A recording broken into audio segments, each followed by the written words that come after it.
Hola gente, ¿cómo están? Video número 16 ya. A pesar de que el video es largo, no se asusten porque el contenido propio del curso no es tan largo, sino que hoy voy a hablar un poquito más al principio. Así que al que no le interese escuchar toda esta parte del principio, vaya a la descripción del video y salte directamente al minuto donde arranco con el contenido teórico. Aclarado eso, arrancamos como siempre. Les pido que pongan like, y si después al final del video no les gustó, se lo sacan, pero no se vayan sin poner like por olvidadizos, porque sus likes, como ya saben, le ayudan mucho al canal. La semana pasada no pude subir el video el lunes porque, en realidad, porque estuve haciendo otras cosas. La semana pasada acá en Argentina hubo un fin de semana de 6 días, así que aproveché esas mini vacaciones para hacer otras cosas y no tuve tiempo de grabar el video. Pero si estuvieron atentos a la parte de comunidad de YouTube, habrán visto que les sugerí el video de Git. Es un video que grabé hace más de un año, donde explico Git desde cero. Git, esta herramienta de versionado que se usa en todas las áreas de la informática. Así que si lo vieron, excelente. Espero sus comentarios, algunos comentarios, aunque les gustó. Y si no lo vieron, bueno, véanlo, porque realmente es una herramienta muy necesaria, y con lo que hemos visto hasta acá de Linux, están sobradísimos para poder entender todo ese video. No sé si se acuerdan, pero yo en uno de los primeros videos de esta serie les comenté que uno de mis hobbies era la fotografía de aves y de naturaleza en general. En general me gusta la naturaleza completa, o sea, si bien me dedico más a ver aves y fotografiar aves, me interesa todo tipo de cosas de la naturaleza, y utilizo una aplicación y una página, es una página web que tiene su aplicación, que es a nivel mundial y que sirve para registrar distintas especies. La página, la vamos a buscar, es esta que está acá, se llama iNaturalist. Como les decía, está para todo el mundo. ¿Y cómo funciona esta página? Esta página, que también tiene aplicación de celular. Esto es un sitio de ciencia ciudadana. La ciencia ciudadana lo que hace es que toda la gente de la sociedad colabore con la ciencia. ¿Cómo se hace esa colaboración? Bueno, uno cuando ve algún ser vivo, ya sea una planta, un insecto, un animal o lo que sea, le saca una foto con su teléfono, lo sube a esta aplicación o a esta página web, es indistinto, y después esa observación se usa para que los científicos puedan conocer más de las distintas especies de plantas y animales que hay en el planeta. ¿Y cómo funciona esto? Bueno, porque ustedes estarán pensando por ahí, yo que sé, a que le estoy sacando una foto como para reportarlo. Y bueno, justamente ahí es donde entra la comunidad. O sea, si ustedes van y sacan una foto a una araña, pero no saben qué araña es, ustedes lo que van a cargar es esto que estoy subiendo, es una araña. Después viene alguien que sabe más que ustedes y dice, mirá, esa araña que subiste no solo es una araña, sino que es de la familia de las tarántulas. Y después viene alguien que sabe mucho más que el que te comentó y que vos, y pone, bueno, esa araña que subiste no solo es de la familia de las tarántulas, sino que es una tarántula tanto, y la identifica correctamente. Y después más personas que sepan sobre arañas vienen y ratifican si esa identificación es correcta o no. Entonces, cuando la publicación tuya tiene más de 3 personas que certificaron que esa era una especie determinada, esa observación ya tiene grado de investigación. Y cuando tiene grado de investigación, justamente los biólogos, científicos y demás que consumen esta información para sus estudios, sacan un reporte de todas las observaciones de esa especie determinada con grado de investigación, y bueno, y pueden ver desplazamientos, zonas donde viven, épocas del año donde se observan, y hay un montón de datos más que los científicos tienen mucho más claro que nosotros, pero se benefician ambas partes. Se benefician ambas partes, ¿por qué? Porque ustedes aprenden de lo que están viendo, aprenden del mundo que los rodea, y los científicos tienen un montón de gente trabajando para ellos, recopilando datos que sirven para su trabajo. ¿Y a qué viene todo esto? Bueno, esta historia, aunque parece que no tiene nada que ver con Linux, está relacionada con Linux y ya vamos a ir a eso. Igual supongo que deben estar sospechando que viene por el lado de compartir, y sí, es por ahí. Bueno, ¿qué pasó? El día 2 de abril, hace 5 días atrás, yo estaba paseando a mi perrita como todos los días y vi un insecto en un árbol, y como iba aburrido, le saqué una fotito porque me gusta llevar registro. Le voy a mostrar acá mi registro de bichitos, justamente para aprender y para ayudar a alguien. Yo cada bichito que veo le voy sacando fotos, y después cuando acá me lo identifican, aprendo un poquito más sobre los distintos bichos y demás. Así que nada, le saqué una foto a este bichito que vi, que es una chinche. Mi conocimiento me dio para decir que esto parece ser una chinche, y bueno, y me lo identificaron. La sorpresa fue cuando después de unas horas me empezaron a llegar mensajes por este sitio y notificaciones diciéndome que esta chinche era la primera vez que se registraba en Argentina, lo cual para mí al principio me puso muy contento, después no tanto, porque descubrí que se trata de una especie invasora y que no está bueno que aparezca una especie invasora en tu país, pero bueno, ese pequeño ego de ser el primero en algo se sintió lindo por un ratito. ¿Por qué les cuento esto? Como les dije, por la importancia de compartir. Una de las características fundamentales de Linux es que el código es open source, y hay toda una filosofía de compartir el conocimiento, y esa filosofía la verdad que es excelente, y está bueno que le incorporemos en nuestras vidas. Yo cuando era más chico, cuando estaba estudiando en la facultad, o ni siquiera, un poco antes también, primeros años de carrera por ahí, yo tenía una idea que creo que no era mía, creo que la adopté por la sociedad y la cultura que había, que era como atesorar el conocimiento. Era, si yo sé algo, me lo tengo que guardar para mí, porque eso me va a garantizar ser indispensable en el futuro en un trabajo. Y todas esas ideas que la verdad que hoy no estoy para nada de acuerdo, todo lo contrario. Si no, no estaría grabando este curso si pensara así. Pero cuando era chico sí pensaba así. Y bueno, el que me hizo cambiar de parecer fue la persona que me hizo reflexionar esto, que fue un compañero de trabajo, linuxero. Ale, si estás viendo, te mando un saludo. Él le encantaba compartir todo lo que hacía. O sea, era una persona con mucho talento, muchos hobbies, y todo lo que hacía lo documentaba y lo compartía. Y un día tuvimos una conversación sobre este tema de compartir y demás, y me dijo, pero ¿por qué no vas a compartir si es lo más natural del mundo y ganan todos? Y tenía razón, o sea, él hacía aviones en aeromodelismo, y todos los aviones que él hacía sacaba fotos de todo el proceso, de cómo lo había armado y demás, lo compartía en foros, y después había gente de la otra parte del mundo que veía sus publicaciones y hacía el mismo avión y le agregaba alguna mejora. Después de esa mejora, mi amigo veía, uy, qué buena idea tuvo esta persona de la otra parte del mundo, y la incorporaba en sus futuros aviones. Y bueno, así estuvimos hablando sobre compartir lo que uno sabe, y desde ese día me compré me impactó tanto la conversación que tuvimos que me compré una cámara digital, y me propuse todo lo que hiciera que pudiese ser interesante para alguien más, compartirlo en algún lado. Y la verdad que está genial esto de compartir.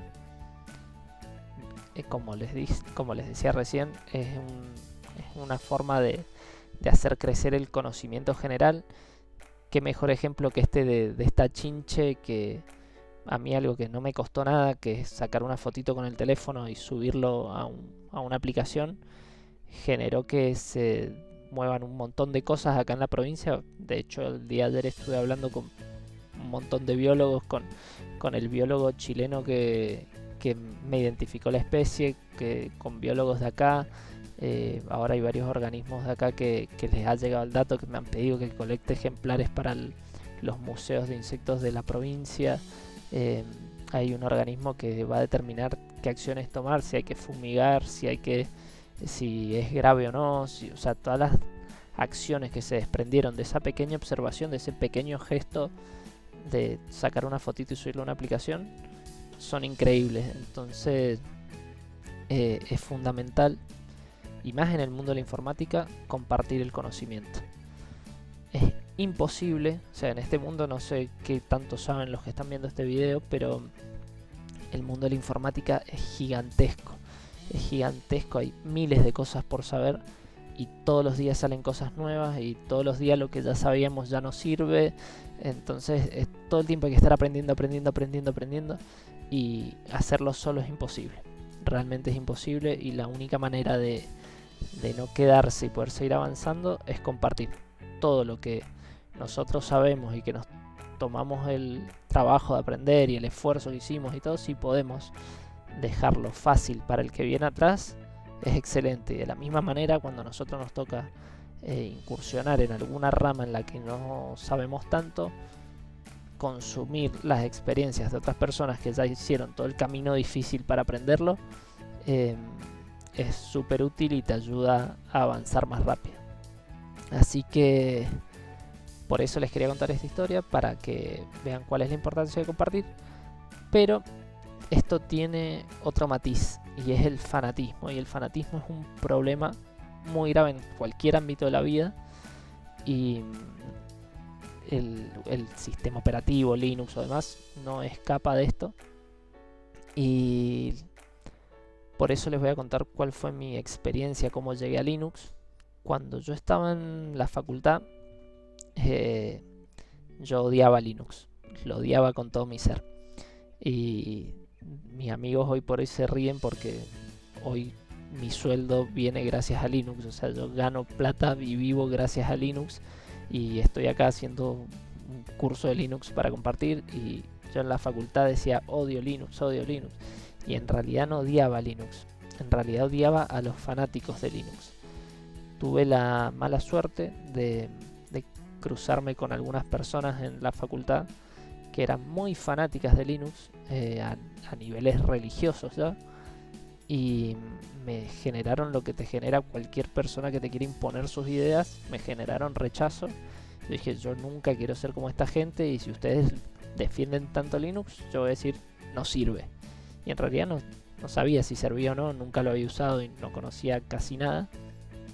Pero era tanto el rechazo que me generaban estos fanáticos evangelizadores de Linux que me volví totalmente lo opuesto. Y me indignaba muchísimo que sean así. Porque después de todo, yo no sé si se han dado cuenta por cómo armo mis videos, pero yo siempre le escapo a toda la parte del fanatismo, de la filosofía, del código abierto, que me parece excelente, porque realmente es excelente, pero no deja de ser una herramienta. O sea, una computadora es una herramienta, un sistema operativo es una herramienta, y armar una religión en torno a una herramienta me parece muy malo. Me parece que genera el efecto opuesto, como les decía. Y es como que yo sea fanático de un martillo y te diga que el martillo es lo mejor del mundo, el martillo es lo mejor del mundo, y si tengo un tornillo, el martillo no es lo mejor. Para el tornillo lo mejor es el destornillador, y para un clavo lo mejor es el martillo. Es tan simple como esa la cuestión. O sea, es una herramienta que es excelente, súper recomendable. La comunidad que le dio origen y que la mantiene hoy en día tiene una filosofía espectacular, pero es una herramienta. Y ustedes, bueno, la gente que mira el canal es toda gente grande, ya somos todos entre 25 y 45 años, así que ustedes ya está, o sea, ya no los van a influenciar porque son grandes, pero tengan cuidado cuando hablen de Linux o de cualquier otra cosa, de no fanatizarse, porque van a terminar alejando a la gente. Y no está bueno para ustedes tampoco ser fanáticos de nada, porque el fanatismo no está bueno. Cuéntenme en los comentarios cómo llegaron a Linux, cuál es su historia. Principalmente, o sea, las interacciones y los comentarios le ayudan un montón al video del canal, pero me interesa de verdad conocer cuál es su historia y y que tengamos esa charlita. Bueno,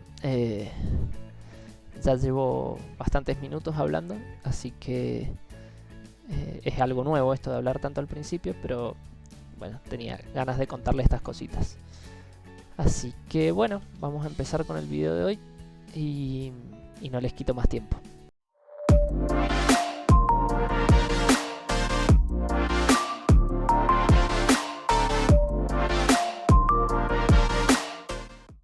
Hoy vamos a hablar de la seguridad en Linux. Una de las características principales de Linux es su seguridad, es una de las cosas que hacen fuerte este sistema operativo.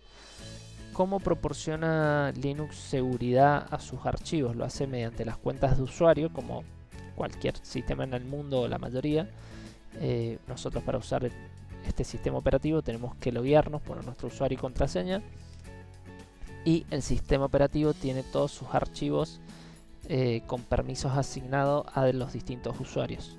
Y grupos. Ya vamos a ver bien qué son los usuarios y los grupos, pero básicamente la seguridad del sistema operativo se limita, o sea, está determinada por los límites que tiene cada archivo de ser visto, modificado, eliminado y demás por los distintos usuarios. Para tener ese control de qué puede hacer cada uno y qué no, hay algunos archivos de configuración de seguridad que son importantes, y en este video nos vamos a enfocar en esos archivos. Algunos ya los hemos visto de pasada en otros videos, pero bueno, ahora los vamos a ver en detalle y vamos a ver bien qué contienen y qué información es útil de todo eso. Hay un archivo en Linux que tiene la información sobre todas las cuentas de usuarios que hay en el sistema. Ese archivo es el etc password. Vamos a verlo.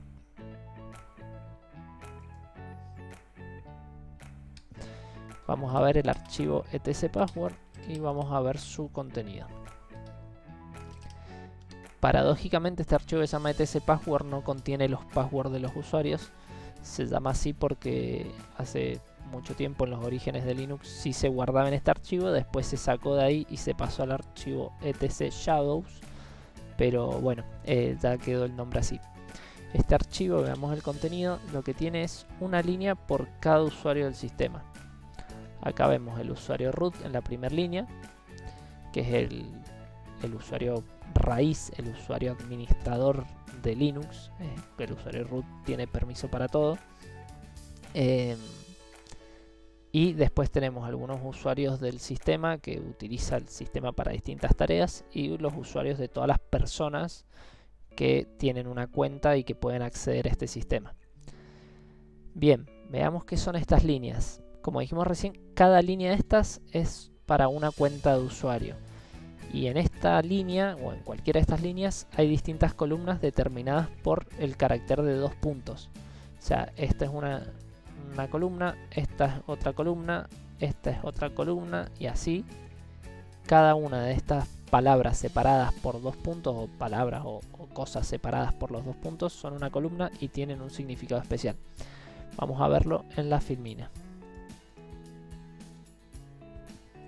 Esta es una línea que es la primera línea del etc password, y vamos a analizar cada una de sus partes. ¿Qué es lo primero que tenemos? Root. ¿Eso qué es? Es el nombre de usuario, no hay mucha más ciencia. Lo segundo que tenemos es el marcador de contraseña. ¿Qué es el marcador de contraseña? Como les dije, antes las contraseñas se guardaban en este archivo, después se dejaron de guardar, y la X esa lo que hace es indicarle al sistema que la contraseña no está en este archivo, sino en el archivo etc shadow, que vamos a ver enseguida.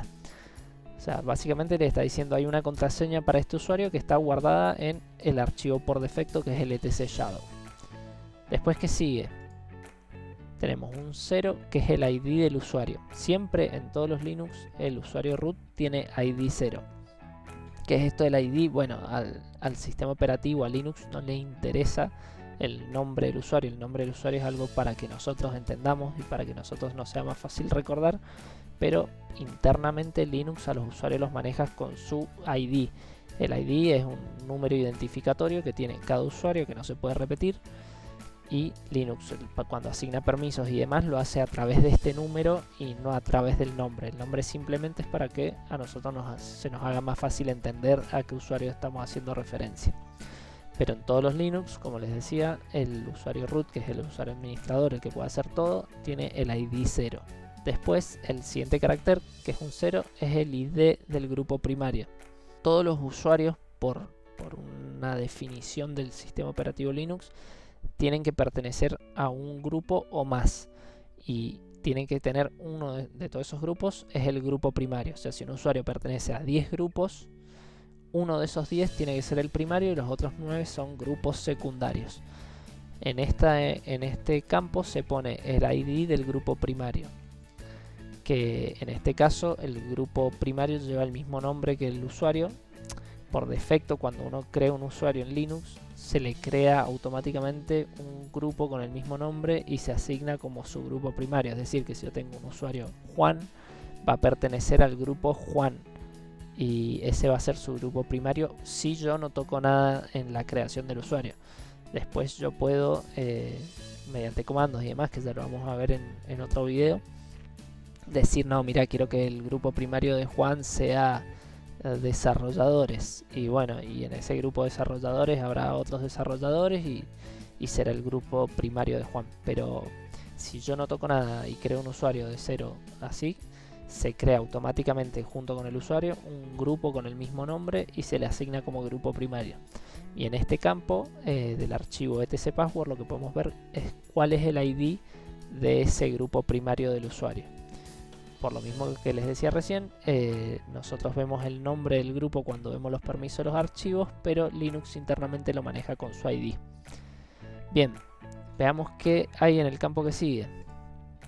En el campo que sigue hay un comentario. En este caso está el nombre del usuario, que es un comentario irrelevante, se podría decir, pero cuando uno crea un usuario, el sistema operativo te pide datos adicionales, te pide nombre, teléfono, mail y algunos datos más. Todos esos datos que se te piden cuando creas el usuario van en este campo, en esta columna, separados por comas. Si nos fijamos en el archivo, yo tengo algún dato cargado. Si se fijan acá, esta línea, vamos a agrandar un poquito más, está nombre de usuario, la X que es el marcador de contraseña que indica que mi contraseña está en el archivo etc_password, el ID de mi usuario es 1000, el ID del grupo Barbol, o sea de mi grupo primario, es 1000, y en el campo comentarios, como les decía, hay varias cosas separadas por comas. Yo no cargué nada en el primer campo, no cargué nada en el segundo, y en el tercero cargué un teléfono, que bueno, que ahora lo modifiqué para que no se vea acá en el video, pero acá iría un teléfono. Veamos qué sigue, que es este, bueno, ya se están dando cuenta que hay en la siguiente columna, pero vamos a verlo con la filmina. La siguiente columna es el directorio del usuario. Con el usuario root particularmente pasa algo distinto, y si se fijan, vamos acá, todos los usuarios normales, los que no son el root, los que no son este usuario raíz administrador, tienen su directorio por defecto dentro de la carpeta home, y ahí se les crea un directorio con el nombre del usuario, y en ese directorio tienen todos los permisos para hacer lo que quieran los usuarios. En el caso del root no se le crea la carpeta dentro de home, sino que se le crea directamente en el barra. O sea, si ustedes, vamos a salir de este archivo y lo vamos a hacer, vamos a buscar la última vez que ejecuté esto. Si ustedes ven, tenemos el barra, después dentro del barra tenemos una carpeta home, y dentro de home están las carpetas de cada uno de los usuarios, pero la carpeta del root está directamente en el barra y es barra root. Esta es el home del usuario root, el directorio principal del usuario root. Esto por defecto, como les decía hace un ratito, cuando se crea un usuario estas cosas se pueden cambiar, y después, una vez que el usuario ya existe, también se pueden cambiar, pero si hacemos todo por defecto y no tocamos nada, el home del usuario root va a ser la carpeta root en el barra, y el home de los usuarios nominales de Juan, Matías, Carlos van a estar todos dentro de la carpeta home. Bien, veamos qué más tiene el archivo etc_password entre sus datos. El último campo que tiene es el shell por defecto de su usuario.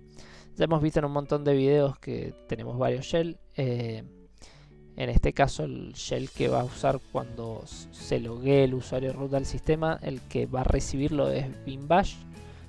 Yo uso ZSH, eso lo cambia a mano. Por defecto cuando uno crea un usuario le asignan bin bash. Y yo lo cambié por bin ZSH, veámoslo en el etc password de vuelta.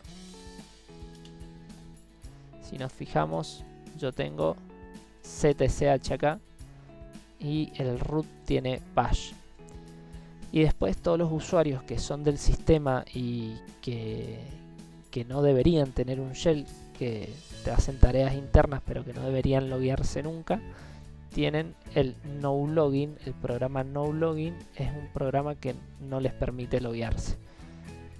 Por eso van a haber muchas líneas que dicen no login. Bien, ahora lo que vamos a ver es el archivo etc shadow, el que contiene las contraseñas de los usuarios. Vamos a ver qué hay y qué significa. Salimos de este y abrimos el etc shadow. Shadow, lo escribí mal. Ah, no lo escribí mal. Me dijo que no tengo permisos para abrir ese archivo porque justamente contiene información sensible. Entonces lo tengo que abrir como root.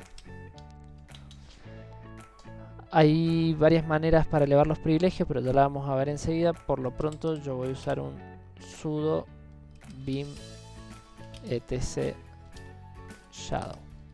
Esto ya lo mencionamos en otro video cómo elevar los privilegios, pero ahora que estamos viendo seguridad es importante que lo repasemos. Ahí me está pidiendo mi contraseña para ejecutar ese comando con permisos elevados. Vamos a poner la clave y ahí está, ahí me deja abrirlo. Bueno, este archivo también, al igual que el anterior, se separa con los dos puntos en distintas columnas y cada columna tiene un uso específico. Veamos qué significa cada una. etc shadow. Tenemos estos datos, por ejemplo. El primer campo es el nombre del usuario, igual que antes. El segundo campo es la contraseña. Acá, en este campo de contraseña, los usuarios normales van a tener su contraseña, pero no va a estar legible, va a estar cifrada con un cifrado unidireccional que es irreversible, o sea que no se puede recuperar. No puedo llevarme esa contraseña que está en este archivo y descifrarla y sacar cuál es la contraseña real del usuario, pero está ahí, el sistema la utiliza, la saca de ahí. Y los que tienen un asterisco es porque son cuentas del sistema. Las cuentas del sistema están marcadas en este archivo con un asterisco en el campo contraseña. Veamos la columna que sigue. La columna que sigue contiene el último cambio de contraseña. Pero, ¿qué es ese número 19.212? Bueno, la manera que tiene de almacenar el último día que cambiamos la contraseña es poniendo la cantidad de días que han pasado desde el 1 de enero de 1970 hasta el día que cambiamos la contraseña por última vez. Entonces, con ese número de días han pasado 19.212 días desde el 1 de enero de 1970 hasta el día que yo definí esta contraseña. Que yo no, porque estamos viendo un ejemplo genérico, pero bueno, si vemos el etc shadow con mi usuario, vamos a tener ahí el número de días que han pasado desde el 1 de enero de 1970 hasta el día que yo definí la contraseña por última vez. ¿Y por qué es importante guardar este dato? Bueno, justamente por todas las políticas de envejecimiento de contraseña. Hay muchos sistemas que son sensibles y necesitan que los usuarios renueven la contraseña cada cierto tiempo. Entonces es útil tener el dato de cuándo fue el último día que cambiaron su contraseña. Veamos lo que sigue. Este campo mínimo se utiliza para definir políticas de contraseña, justamente del envejecimiento de las contraseñas. Si está en 0 quiere decir que está desactivado, pero si tiene un valor mayor a 0, por ejemplo un 5, quiere decir que una vez que el usuario cambie su contraseña, durante los siguientes 5 días no puede cambiarla. O sea, va a tener que usar sí o sí esa contraseña. Por ahí pasa que uno cambia la contraseña y a los 10 minutos dice, ay, ¿qué contraseña le puse? Y se olvidó y tiene que generar una nueva. Bueno, si ahí tenemos un 5, no va a poder. Porque una vez que establece una contraseña, no se puede cambiar hasta que se cumpla ese lapso de tiempo. Todas estas son políticas de seguridad de contraseña y están definidas en todos estos campos que estamos viendo. Lo mismo con la columna que sigue. La columna que sigue es el máximo. Este campo lo que hace es definir el número máximo de días que yo puedo usar la misma contraseña. Si yo a este campo pongo un 20, quiere decir que en como máximo 20 días yo tengo que renovar la contraseña. Y este campo va muy de la mano con el campo mínimo, porque ¿qué pasa? Si yo tengo el mínimo en 0, o sea, tengo desactivado ese campo, yo puedo tener la contraseña, no sé, que sea perro 1212, y después cuando se cumplen los 20 días cambio mi contraseña a gato 5656, y si tengo el mínimo desactivado la puedo volver a cambiar inmediatamente. Entonces la cambio inmediatamente y le pongo perro 1212 y listo. O sea, hice una trampita y sigo con la misma contraseña que venía y no pasa nada y no tengo que aprenderme una contraseña nueva, y el sistema no va a ser seguro porque voy a tener la misma contraseña durante años. Entonces generalmente cuando se usa este campo máximo también se usa el campo mínimo, cosa de obligarme a mí a cambiar la contraseña por lo menos cada 20 días y no dejarme volver a cambiarla hasta que no pasen 5 días más. Entonces si yo ya estuve 5 días usando la contraseña nueva, ya no tiene sentido que la vuelva a cambiar para tener la misma de antes. Entonces con esos dos campos medio como que se aseguran de que uno cambie la contraseña por una distinta. Después tenemos el campo este que es de advertencia. El campo de advertencia es muy simple. Lo que hace es advertirte que tu clave se está por vencer en la cantidad de días que está ahí. Por ejemplo, ahí si hay un 7, yo había dicho que la contraseña se vencía cada 20 días, establecido acá en el campo máximo le habíamos puesto un 20. Eso quería decir que cada 20 días yo tenía que cambiar la clave. Si este tiene un 7, es después del día 13. Todos los días cuando yo me conecte me va a decir, su contraseña está próxima a vencerse, por favor actualícela, su contraseña está próxima a vencerse, así hasta el día 20. Si el día 20 yo no cambio la contraseña y pasa el día, la cuenta queda bloqueada y después un administrador tiene que ir y desbloquearla para que el usuario se pueda loguear nuevamente. Esta columna que sigue acá es justamente para evitar que la persona se quede sin acceso una vez que se venció su plazo para cambiar la contraseña y no lo hizo. Yo acá le puedo definir una cantidad de días a este campo inactivo se llama, pero por ahí el nombre no es muy claro. Si yo ahí pongo un 2, por ejemplo, una vez que pasaron los 20 días el usuario no cambió la contraseña, se le bloqueó la cuenta, durante los 2 días siguientes cuando intente ingresarla, a decir su cuenta está bloqueado, por favor genere una contraseña nueva, y le va a dar esos 2 días de gracia para que la persona pueda salvar el error de no haber cambiado la contraseña a tiempo y la cambie en ese mismo momento. Y después este campo que está acá es un campo de expiración, es como ponerle una fecha de vencimiento. Muchas veces pasa que una persona va a trabajar en una máquina con Linux por un periodo de tiempo determinado porque tiene que hacer una tarea específica. Por ejemplo, un proveedor que va a estar una semana instalando una base de datos, por ejemplo, va a estar instalando una base de datos durante una semana, y cuando termine esa semana el proveedor se va y no queremos que siga teniendo un usuario a un servidor nuestro. Entonces lo que hace es definirle una fecha de vencimiento en este campo, y cuando llega a esa fecha de vencimiento la cuenta se bloquea. ¿Y cómo se establece esa fecha de vencimiento? De la misma manera que el valor de último cambio, se pone la cantidad de días desde el 1 de enero de 1970 hasta el día que quiero que se bloquee la cuenta. Ustedes estarán pensando, ¿y cómo saco esa cuenta? Es re difícil, pero bueno, hay un montón de sitios web que vos le decís, quiero establecer la fecha de vencimiento para tal día, y te dice ponele este número, o sea, te lo calcula online. Así que es una pavada de obtener ese número, así que no se preocupe por eso. Y finalmente este campo, la última columna, la que está después de los últimos 2 puntos, es un campo reservado para el futuro. Actualmente no se usa para nada, no se pone nada ahí, pero en el futuro podría ser útil para alguna nueva función de los sistemas operativos. Así que se ha dejado ahí por si acaso. Una buena forma que tenemos para ver información de una cuenta de usuario del archivo etc password o del etc shadow es utilizando lo que hacíamos antes, el comando grep, que lo vimos en un video anterior. Entonces, si yo quiero ver la línea del usuario mío del etc password, por ejemplo, puedo hacer un cat para volcar el contenido de etc password y esto lo mando a grep barbol. Entonces eso lo que va a hacer, va a volcar todo el contenido del archivo y a eso que sale le va a buscar las líneas que contengan la palabra barbol. Entonces ahí puedo ver solo la información de mi usuario, que es lo que yo tenía ganas de ver. Lo mismo si lo quiero hacer con root o con cualquier otro usuario del sistema. Y si yo quiero hacer esto mismo en el archivo shadow, de vuelta no me va a dejar por falta de permisos y voy a tener que poner un sudo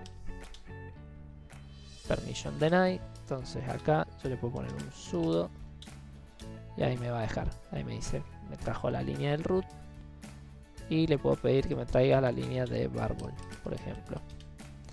Y ahí está. Ven que el root tiene un asterisco en el campo contraseña y mi usuario tiene la contraseña encriptada. Ahí está toda la contraseña encriptada. Está desactivado al mínimo. La contraseña la tengo que cambiar cada 99.999 días. O sea que es la manera de decir no es necesario cambiar la contraseña. Y bueno, acá están los otros campos que acabamos de ver. Vamos a limpiar la pantalla.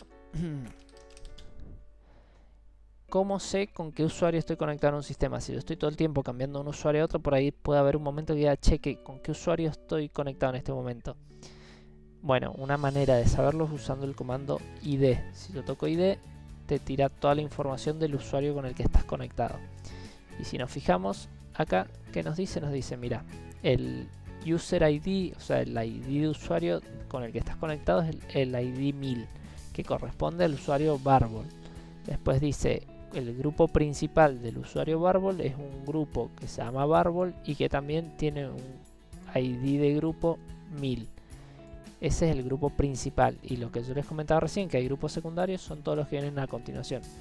Dice a qué grupos pertenece barbol, además del principal. Tenés, bueno, de vuelta el principal, que es el 1000, el grupo ID 4, que es ADM, el 20, que es dialout, 24 CD-ROM, 25 floppy, 27 sudo, 20, bueno, y así.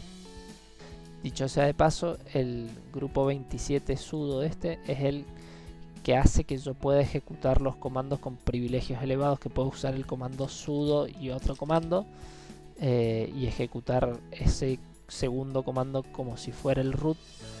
Eso lo hago a través del comando sudo, y para poder usar comando sudo, tener permisos, mi usuario tiene que pertenecer al grupo sudo, que en este sistema es el 27. Además de poder ver la información de mi usuario con el comando id, yo puedo especificarle otro usuario y ver la información del otro usuario. Por ejemplo, si hago id root, me va a decir el id del usuario root es el 0, que ya lo habíamos visto, el nombre es root, el id del grupo principal del root es el 0 y también el nombre es root, y a qué grupos pertenece el usuario root, solo el grupo root.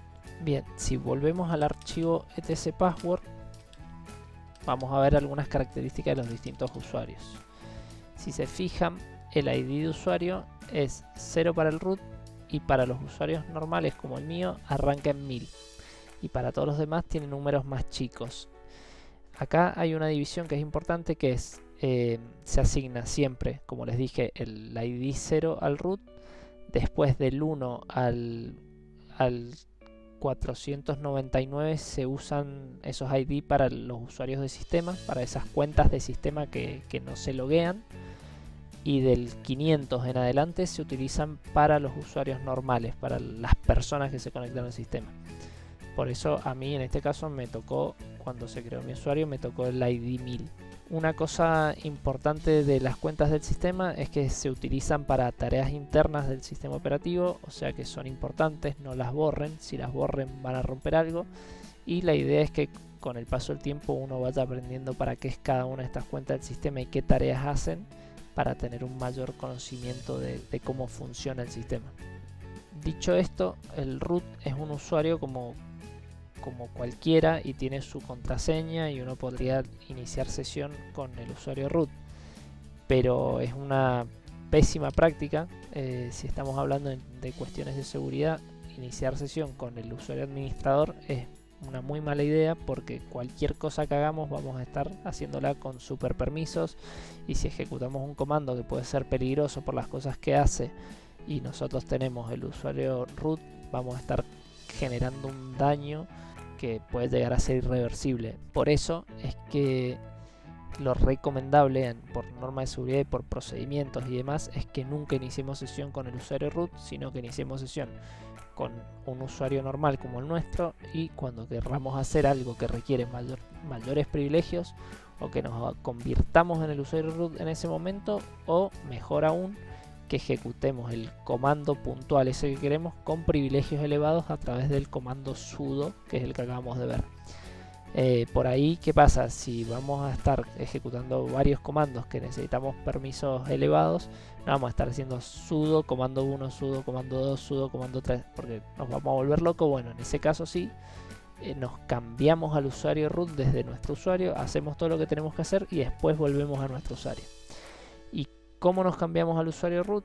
Bueno, para eso tenemos que usar el comando que ya hemos visto en otro video, que es su, que es switch user o cambiar usuario básicamente, y el nombre del usuario al que nos queremos cambiar, que es root. Esto ya funciona, pero como les decía en el video donde vimos este tema, siempre es mejor ponerle un guión adelante, porque ese guión lo que hace es decirle: mira, cambiame al usuario root, pero levantame todo el entorno de ese usuario como si yo hubiera iniciado sesión con ese usuario. Porque si yo no pongo el guión, voy a tener toda la configuración de mi usuario personal, pero voy a estar como root y voy a poder hacer cosas como root. Pero si yo le pongo el guión, voy a tener toda la configuración del usuario root. Entonces eso me garantiza que todo funcione mejor. En realidad, en el día a día, si ustedes se fijan, la diferencia entre ponerlo y no ponerlo es prácticamente nula. Si ustedes no ponen el guión, se van a convertir en usuario root y les va a funcionar el 99,99% de las cosas de igual manera que si lo ponen, pero la recomendación y la buena práctica es incluirlo para justamente ese 0,01% de cosas que no le van a funcionar si no lo hacen.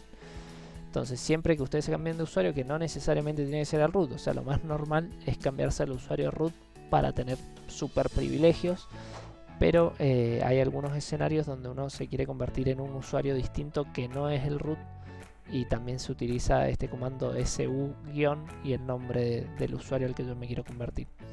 Cuando yo hago esto, me va a pedir el password. ¿Y qué password me va a pedir? ¿El mío?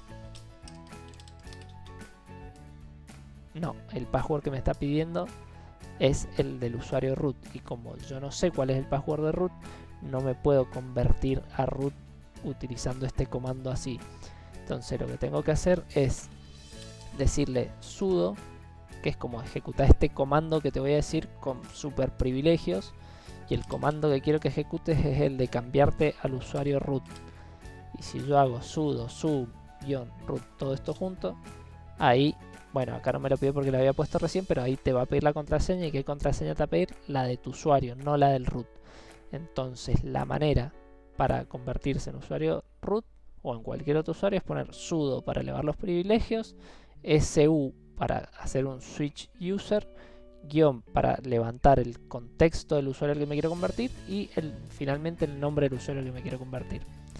Así que es tan simple o complejo, depende de su memoria, como poner sudo su-root. Después hay algunas otras maneras abreviadas, pero que no tienen el significado que tiene esta. O sea, acá ustedes están viendo qué hace cada una de las palabritas del comando. Después podemos usar un comando que es sudo-i, que hace exactamente lo mismo que todo lo que acabamos de hacer, y es el que se usa mucho hoy en día porque es más simple, pero hacer -i no nos dice nada. En cambio, si ustedes hacen sudo su-root, entienden lo que están haciendo. Así que nada, usen el que les resulte más cómodo. Yo durante muchos años usé sudo su -root y últimamente vengo usando sudo -i, pero es indistinto cuál usen. También pueden no poner el nombre de usuario y el sistema operativo se da cuenta de que quieren hacerse root. Dice, si no me especifica cuál, es el root. Y bueno, si me especifica alguno en especial, será ese en especial. Pero bueno, son todas simplificaciones del comando completo, que es este, sudo su -root. Y como vieron ahí, si yo quiero, yo acá hago todo lo que tengo que hacer con el usuario root, y cuando termino, lo que tengo que hacer es poner exit y vuelvo a mi usuario Barbol. Y si no quiero poner exit, otra manera que puedo hacer es apretar la tecla control y la tecla D de dedo. O sea, si yo hago esto y toco control D, vuelvo a mi cuenta. Como decíamos recién, todos los usuarios pertenecen a uno o más grupos y esa información también está en un archivo de configuración que es el archivo etc group. Vamos a ver ese archivo que contiene y lo vamos a analizar columna a columna. etc group. Si vemos acá, cada una de estas filas es un grupo y tiene algunos datos adicionales. Vamos a verlo en la filmina. Por ejemplo, esta fila del grupo mail tiene estos datos y veamos cuáles son. Es mucho más simple, pero bueno. El primer campo es el nombre del grupo. El segundo campo es un marcador de contraseña, así como en las cuentas de usuarios tienen una contraseña que está guardada en el etc shadow. Bueno, los grupos pueden usar contraseña. Esto viene desactivado y casi que no se usa, pero existe la posibilidad. En este video no vamos a meternos en ese mundo porque es complicado y no se usa y no tiene sentido, pero sepan que si se diera el escenario súper particular donde necesitan que un grupo tenga una contraseña, bueno, se puede definir y este campo en este archivo nos va a indicar que la contraseña está definida en otro archivo, que es el gshadow. Así como teníamos el etc shadow para las contraseñas de los usuarios, hay un archivo que se llama gshadow que es para las contraseñas de los grupos, pero bueno, no se usa. Después, este campo es el ID del grupo, el que veíamos cuando usábamos el comando ID. Y después, en la última columna, los usuarios que pertenecen a este grupo. En este caso, al grupo mail pertenece el usuario mail y el usuario postfix. Como vimos recién, con el comando ID podíamos ver los grupos del usuario, pero vamos a limpiar la pantalla. O sea, habíamos dicho que con el comando ID nos mostraba toda la información de la cuenta de usuario, incluyendo sus grupos. Pero si queremos ver solo los grupos, podemos hacer un id-g y esto nos va a traer cuál es el grupo primario de ese usuario. En este caso, el grupo primario del usuario Barbol, que es el que está conectado acá, es el 1000. Y si yo quiero ver todos los grupos, tanto el primario como los secundarios, tengo que poner la G mayúscula. Y ahí me va a decir, mira, el grupo primario es el 1000 y los grupos secundarios a los que pertenece este usuario son todos estos que están acá. Entonces, si yo quiero simplificar la salida del comando ID solo a los grupos de usuarios, tengo que usar G y "-g". Y al igual que antes, puedo hacerlo con un usuario específico. O sea, el usuario root solo pertenece al grupo root, por eso la salida con G mayúscula y G minúscula va a ser la misma. Pero si uso el usuario...